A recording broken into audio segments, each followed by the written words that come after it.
এটা কংগ্রেসের ব্যাপার। কংগ্রেসের রাজনীতি তাদের সাথে আমাদের তো পলিটিক্যাল অ্যালায়েন্স হয়নি।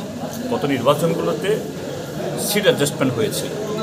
সর্বভারতীয় ক্ষেত্রেতেও যে ইন্ডিয়া জোট, এটা নট এ পলিটিক্যাল অ্যালায়েন্স, এটা একটা সিট অ্যাডজাস্টমেন্ট।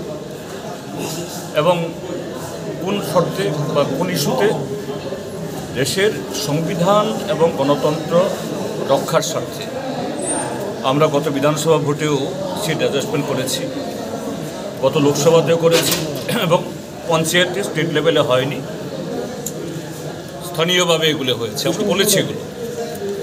এখন কংগ্রেস এই নির্বাচনে তাদের স্ট্যান্ড তারা নিয়েছেন, আমাদের তো বলার কিছু নেই।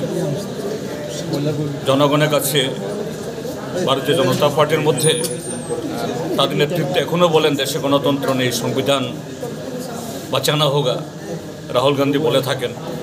এখন ত্রিপুরাজ্যের কংগ্রেস তারা এটা মনে করে কিনা জানা ত্রিপুরাজ্যের বিজেপি খারাপ, ভালো, আর দেশের বিজেপি খারাপ, এরকম কোনো চিন্তাভাবনা তাদের মধ্যে আসছে কিনা এটা তো আমি বলতে পারবো না, এটা তাদের ব্যাপার।